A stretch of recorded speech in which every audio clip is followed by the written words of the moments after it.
السلام عليكم ورحمة الله، ان شاء الله تكونوا بخير وعلى خير واحوالكم طيبة.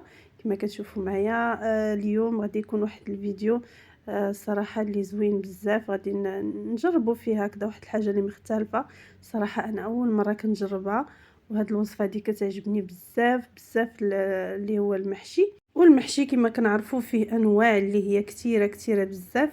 انا هنا اليوم استعملت بالطريقه المصريه اللي صراحه كيجي بنين بزاف بزاف، ودرتو كما كتشوفوا بالكرومب وورق العنب. وخليكم معايا تعرفوا طريقه التحضير والمقادير. وهنا اول حاجه كنديرو هو كناخذ واحد الاناء هكذا، غنديروه فوق النار، غنضيفوا له تقريبا واحد القياس ديال نص كاس ديال الزيت، واحد 4 البصلات هكذا اللي كنقطعوهم رقاق بزاف. وهنا الا بغيتو ديروا الثومه ديروها، كاين اللي كيديرها كاين اللي ما كيبغيهاش.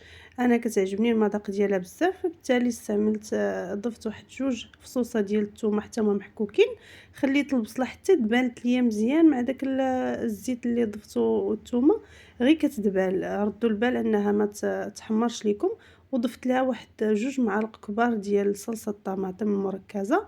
وهنا استعملت نص كيلو ديال مطيشه محكوكه. وبالنسبه للعطريات ما نحتاجوش شي حاجه كثيره. هنايا ضفت نص معلقه صغيره ديال الابزار، معلقه عامره ديال صغيره بطبيعه الحال ديال الكمون، ومعلقه صغيره عامره ديال القزبر يابس مطحون. وغادي نخليو ديك التسبيكه ديالنا حتى كطيب مزيان مزيان. هنايا نسيت ما ضفتش ليها شويه ديال السكر، فضفت لها واحد القطعه قياس معلقه صغيره ديال السكر لتصحيح الذوق. وبطبيعه الحال ما كتنساوش الملحه. وكنخليو التسبيكه ديالنا حتى كتوقف، كنسميوها التسبيكه، كنخليوها حتى كتوقف مزيان مزيان وكتنشف من داك الماء ديالها. وغادي نحيدوها من فوق النار، وغادي نضيفوا لها قبطه ديال الشبت اللي كنقطعوها رقيقه بزاف، وقبطه ديال القزبر ومعدنوس. اللي عندكم غير المعدنوس استعملوا غير المعدنوس فقط. وهنايا غادي نضيف ليها واحد البصله اللي كتكون هكذا صغيره خضره، كندير لها هكا نقطعها هكذا قطع صغيره ولا كنشلضها. وبالنسبه للتوابل فكنستعمل نفس التوابل اللي استعملت في الاول، اللي هي الابزار والكمون والقزبر يابس، يعني بنفس القياسات. وغنخليها حتى كتبرد تماما. في هذه الاثناء هذه غادي ندوز باش نوجد الكروم ديالي. كما كتشوفوا خديت واحد الكروم من الاحسن تاخذوه ما يكونش جديد، يعني يكون شويه يكون شويه هكذا كما نقولوا حنا لاوي، ولا يبرك عندكم واحد اليومين 3 ايام عاد تستعملوه. ولا ملي تكونوا تشريوه خذوه هكذا يكون المهم ما يكونش جديد حتى غيعذبكم. قد ما كان قديم غادي يكون احسن. فهنا صراحه بالنسبه للمبتدئين اللي هما في حاليا، لاني اول مره غادي نجرب هذه الوصفه هذه، من الاحسن انكم تحلوه بهذه الطريقه هذه. كتحيدوا له القلب ديالو، يعني داك اللي كيكون شاد الوريقات، وكتحيدوا بورقه بورقه عاد دوزو تسلقوه. يعني غتجيكم الطريقه اسهل من انكم تحطوا القطعه ديال الكروم كلها في المطايب. غتجيكم شويه الخدمه صعيبه الا درتو هكذا. اما بالنسبه الا درتو بهذه الطريقه اللي درت انا غتجيكم سهله. هنا كناخذ واحد الاناء كبير، كندير فيه الماء وكنخليه حتى كيغلي مزيان مزيان. كندير فيه الملحه كتبقى على حسب الذوق، يعني باش نملحو هكذا ما يطيبش لينا داك الكروم ديالنا باسل. وغادي نسلقو فقط نصف سلقه، يعني حتى يلوى ليا، غير تيلوى تيولي داك الوريقات هكذا نقدروا نتحكموا فيهم ونلويوهم. صافي كنحيدهم، يعني واحد غتحتاج منكم تقريبا من 15 ثانيه حتى ل 20 ثانيه لا اكثر، يعني لكل وريقه. وبطبيعه الحال تقدروا ديروا اناء اكبر من هذا وديروا وريقات اكثر. انا هنا في الاول كنت كنسلق غير بوحده بالوحده، ومن بعد بديت كندير بجوج بجوج باش هكذا نربح الوقت. المهم غتاخذ معكم العمليه واحد شويه ديال الوقت، ولكن صراحه النتيجه في الاخر كتستاهل. صراحه كيجي بنين بزاف بزاف. وكما كتشوفوا غير كنسلقوهم غير شويه ماشي بزاف. ردوا البال، يعني الا سلقتوهم بزاف غادي كيبقى كيتقطع عليكم دوك الوريقات وغيعذبكم في الخدمه من بعد. فلهذا ردوا البال ما تسلقوش ليكم بزاف. كما كتشوفوا راه بمجرد انه كيلوى شويه صافي كنحيدو كنحطو في واحد الاناء يتقطر من الماء. وهنا التسبيكه من بعد ما بردت ليا تماما، ناكد لكم خصها تبرد تماما، عاد ضيفوا ليها نص كيلو ديال الروز. يعني لكل نص كيلو ديال المطيشه كنستعملوا نص كيلو ديال الروز. وراه غادي يعطيكم واحد الكميه اللي هي لا باس بها، اللي واحد الكميه اللي معقوله. والروز بطبيعة الحال دزت غسلته بالماء بارد، غسلته مزيان مزيان وخليته حتى نشف تماما، عاد ضفتو للتسبيكه ديالي وخلطته بهذه الطريقه هذا. الصراحه كيجي معلك وزوين. وغادي ندوزو باش نوجدو هكذا القطع اللي غادي نخدمو بهم المحشي ديالنا ديال الكرومب. فغادي ندوز اول حاجه غادي نحيد لهم داك القلب ديالهم، لانه كيكون هكذا كيكون قاصح وما غاديش يعاوننا، غادي يصعب علينا العمليه ديال اللف.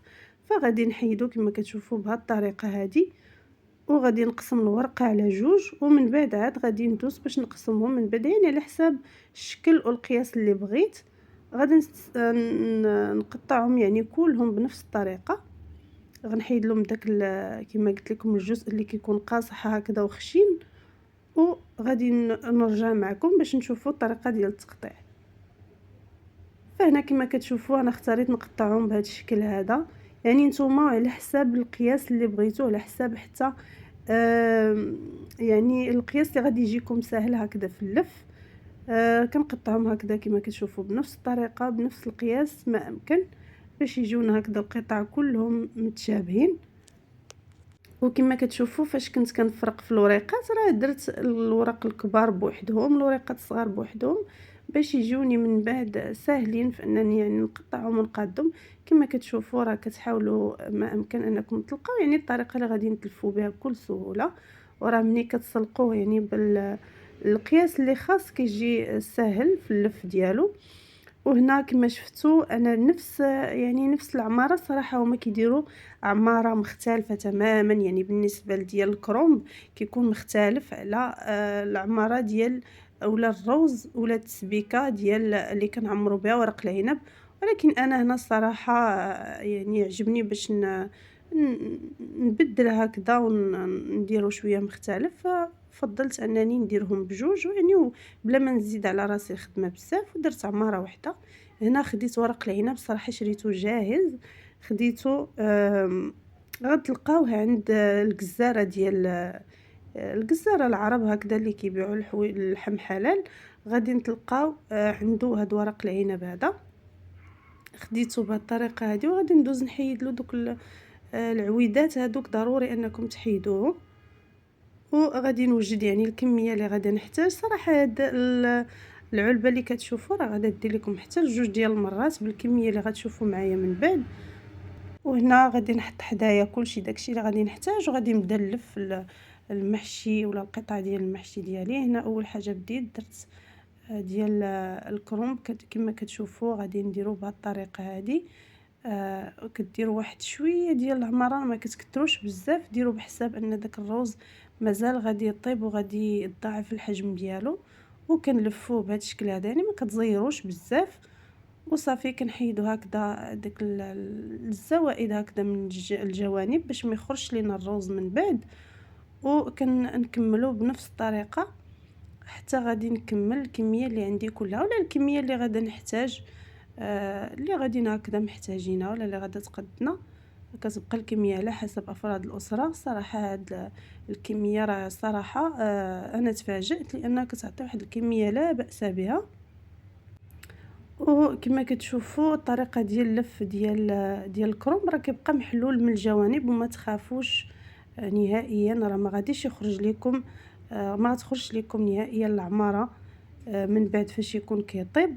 غير تبعوا النصائح اللي غنقول لكم الطريقه، وان شاء الله ما غاديش يخرج لكم نهائيا فاش يكون كيطيب.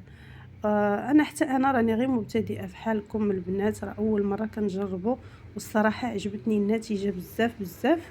وهنا غادي ندوز باش نعمر ورق العنب. انا هنا خديته جاهز كما قلت لكم، يعني مسلوق من قبل. يعني كيبقى كناخذوا هكا الورقه، الجهه الحرشه كتبقى من الفوق هي اللي كتشوف فيكم، يعني هي اللي غادي نديروا فيها العماره، والجهه الملسه هي اللي غتجي في الوجه هكذا كما كتشوفوا. وكنكملوا بنفس الطريقه كما قلت لكم نفس الشيء بالنسبه لورق الكرومب، حتى هو كنديروا غير كميه قليله وما كنزيروهش بزاف بزاف باش ما يطرطقش لكم من بعد فاش يكون كيطيب. وغادي نديروا الكميه اللي نتوما محتاجينها. صراحه كيجي ساهل، يعني غياخذ منكم شويه ديال الوقت هكذا وصافي. اما بالنسبه للف الصراحه ساهل بزاف بزاف. وغادي نكملوا الكميه كلها اللي حنا بغينا، ومن بعد غادي ندوزو للطريقه ديال الطهي ديالو.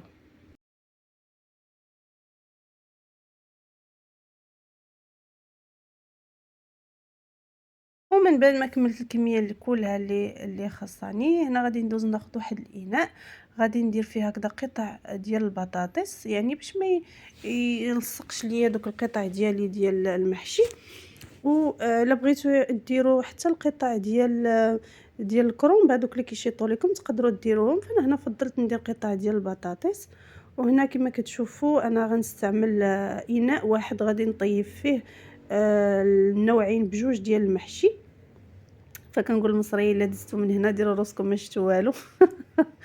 وهنا كما كتشوفوا فحال درت واحد فرقت هكذا بواحد القطع ديال المحشي ديال ورق العنب، وغادي نبدا كندير هكذا واحد فحال الا كنخالف كندير مجموعات هكذا، يعني تقريبا ندير 4 ولا 5 د القطع وكنخالفهم، يعني الا درت الاولين بالعرض كندير الثانيين بالطول. شوفوا غير الفيديو راه موضح.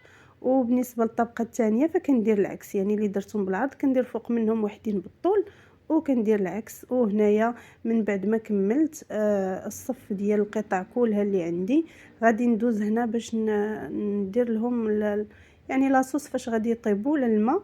هنا انا استعملت الشوربه ديال الخضر والدجاج، يعني استعملوا الشوربه اللي نتوما بغيتو ديال اللحم غير ديال الخضر، ولا ديروا غير كنور. صراحه انا ما كيعجبنيش كنور، فلهذا صوبته ديال الدار. وغادي ندير القياس ديال الماء ما يكونش حتى الفوق كاع، وغادي نخليه نحركه هكذا باش يدخل ما بين الجوانب كلها. وغادي نحط عليه واحد الطبسيل اللي كيكون يعني كيستحمل الحراره، وغادي نغطيه عليه مزيان مزيان، وغادي نقص عليه الحراره ونخليه حتى يطيب على خاطره. وصراحه ما كاينش وقت محدد للطياب ديال المحشي، فغادي تبقاو نتوما كتحضيوه كتراقبوه، وفين ما كيخص شويه ديال المرق ولا ما بقاش عندكم المرق فضيفوا الماء بطبيعه الحال يكون مغلي حتى كيطيب تماما. بصراحه كيجي بهذا الشكل هذا، وكما كتشوفوا معايا راه ما كيخرجش العماره نهائيا، كيجي رائع في المذاق. صراحه غير جربوا ما غاديش تندموا،